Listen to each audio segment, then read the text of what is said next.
5.18 가짜뉴스의 뿌리는 80년 5월로 거슬러 올라갑니다. 당시 신군부는 북한의 남침 준비가 신빙성이 없다는 육군본부의 설명에도 불구하고 조선일보 주일 파견원이었던 이모 기자의 첩보를 인용해 국가 위기 상황을 조장했고 지역 계엄을 전국 계엄으로 확대시켰습니다. 언론 또한 시민들을 폭도로 몰거나 치안 불안을 과장하고 간첩 침투를 암시하는 기사를 연일 내보냈습니다. 학생들의 데모로 시작된 소요는 난동으로 변하고 급기야 인구 80만의 광주시는 치안 부재의 도시가 되었습니다. 보안사와 계엄사는 모든 매체에 사전 검열을 시행했습니다. 신문기사와 방송 광고를 무조건 군에 제출하면 입맛에 맞게 바꾸거나 전면 삭제했습니다. 3년을 가까웠던 기자가 자석식 전화를 통해서 신문사에다가 알려주면은 또 신문사에 이제 편집 기자가 있을 거 아니에요. 그 사람이 받아가지고 삭제해야 할 때 몰래 그 적어놓은 것이요. 흥분했어요, 건의했어요, 이런까지도 다 봐보려고. 흥분을 한 말을 건의로 바꿔라. 이런 정도로 아주 세심하게 검열을 해요. 급기야 시민들은 정확한 사실을 보도하지 않는 언론사의 행태에 항의했고 일부 방송사를 불태우는 일까지 벌어졌습니다. 와 하는 함성 소리가 주택가에 울려 퍼졌다. 광주에서 폭도들이 날뛰고 있다고 보도했다. 주택가의 함성은 시민들이 터뜨린 분노의 탄식이었다. 시민들은 방송의 허위 보도에 분노하고 있었다. 진실을 방송하라. 계속해서 돌멩이와 화염병을 마구 던졌다.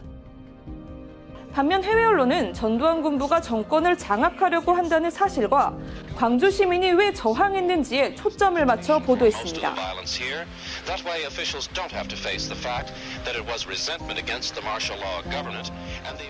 진실을 호도한 강력한 언론 통제는 경상도 군인들이 전라도 사람들을 죽이고 있다는 등 지역 감정을 선동하고 과잉 진압을 일으키는 계기가 됐습니다.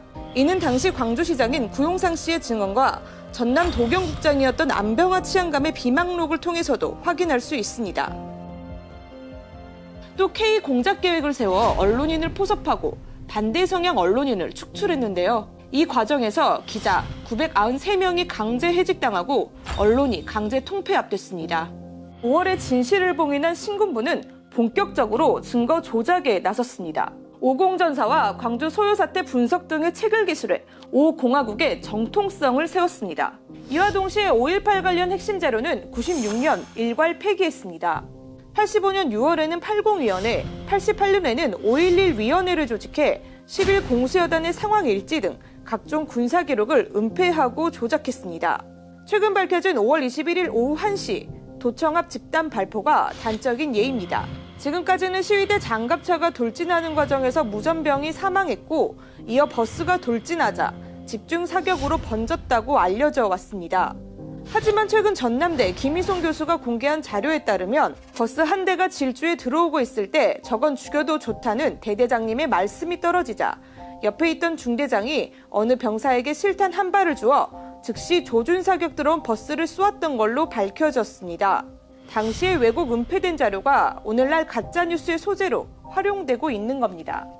이제 80년 5월 강주를 피로 진압했던 전두환이 7년 동안 집권을 했고 전두환과 함께 이제 12.12, 5.18의 일련의 이제 군사 쿠데타를 같이 일으켰던 노태우가 5년 동안 지배를 했기 때문에 12년 동안 5.18 민주화 운동에 대한 그 기록, 그 다음에 역사적 평가, 자신들의 집권 이후에 발생할 수 있는 모든 부분에 대한 철저한 대비를 했다고 보는 거죠.